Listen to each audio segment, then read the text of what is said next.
This is the Roots and All Budcast, presented by Sarah Wilson.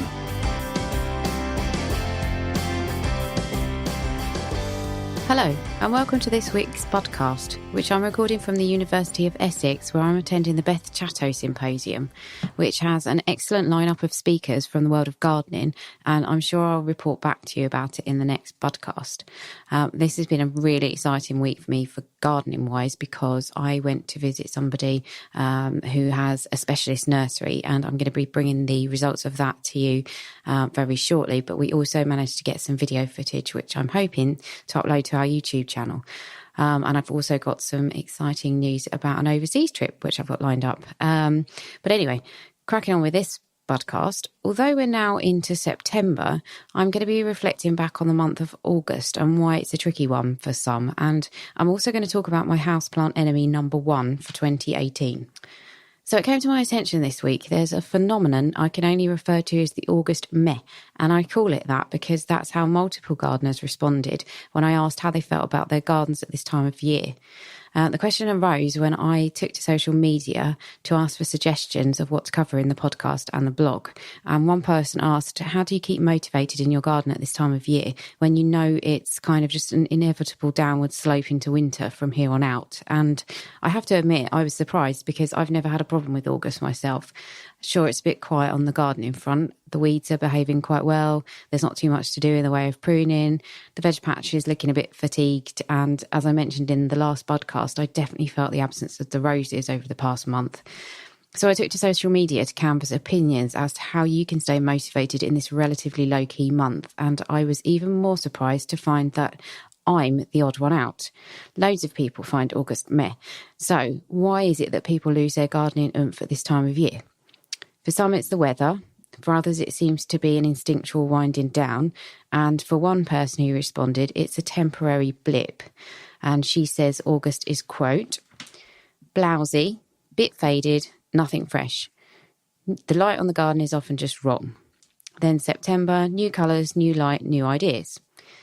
So I asked opinions because as an August non-hater, I felt a fraud giving advice on how to avoid the August doldrums. And I got some really good advice, which I reckon can be split into two camps, which actually dovetail quite nicely together. So firstly, just crack on. If you feel there are things that need to be done, pull your boots on and get out and do them. You don't even need to enjoy the work. Sometimes it's just doing it that is enough. And the other advice falls into the camp of just doing enough to keep you ticking over until you feel your enthusiasm coming back. So do things that can give you immediate gratification. Take a trip to a nursery and buy something that's looking good now and plant it out. If that's a perennial, it will come up next August, which is when you need another lift. So thank you for that, Tanya. My trick is to plant up a container or two or three. That's what I do in my garden with fresh plants that are in flower. And even if they only look good for a few weeks, it'll be enough to lift your spirits.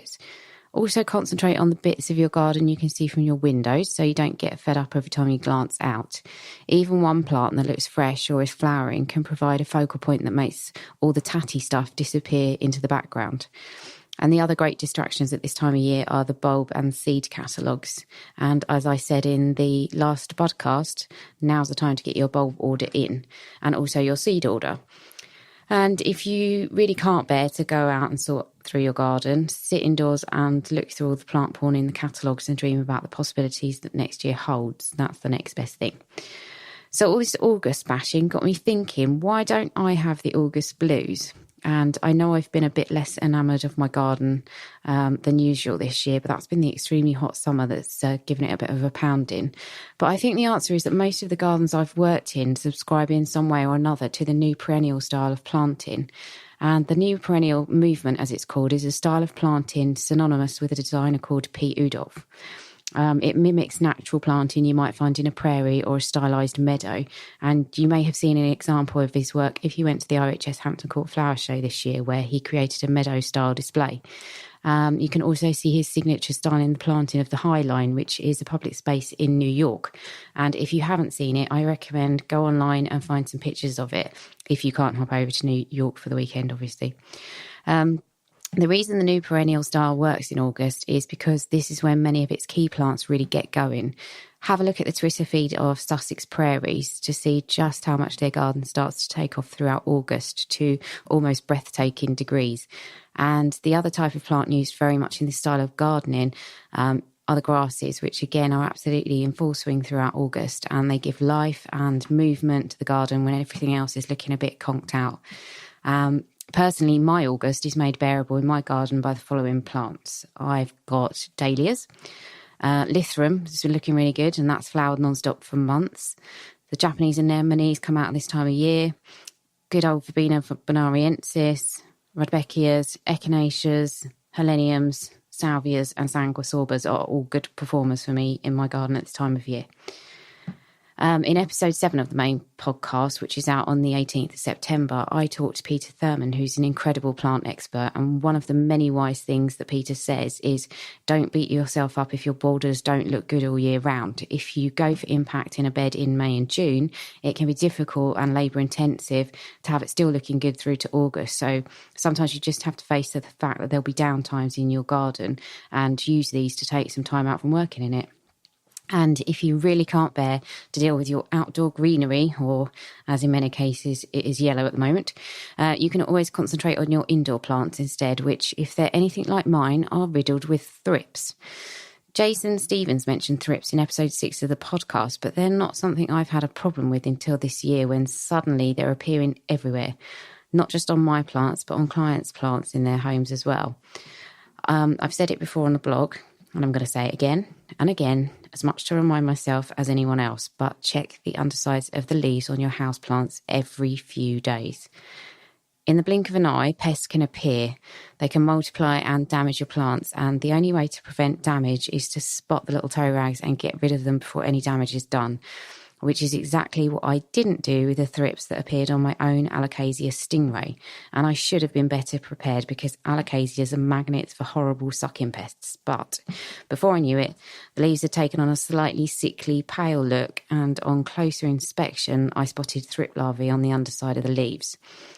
So thrips themselves are longish, skinny, black insects that are very small, and the larvae are the same shape, but even smaller and yellow. And they suck the sap from the plant, causing the leaves to have that yellow or white, faintly stippled look. As you may already have guessed, I don't like killing anything, but I had to wipe the thrips off my plant with some wet cotton wool, and I had to do this a couple of times before the thrips disappeared. At which point I got sick of looking at the damaged leaves, and I chucked the Alocasia outside and swapped it for a lovely fern, which I had waiting patiently for its moment of glory on my bathroom cabinet.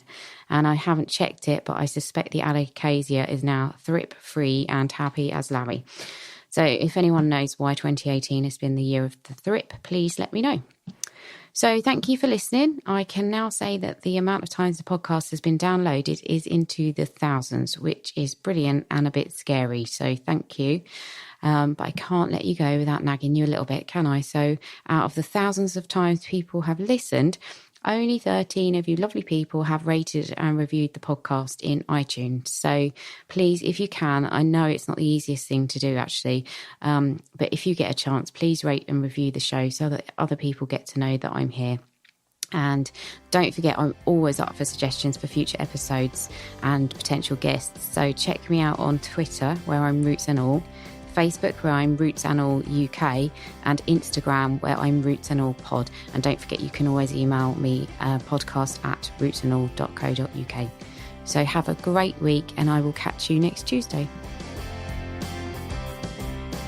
For more information, visit the Roots and All website at rootsandall.co.uk. To download more episodes, visit iTunes, your favourite podcast provider, or get them direct from our website.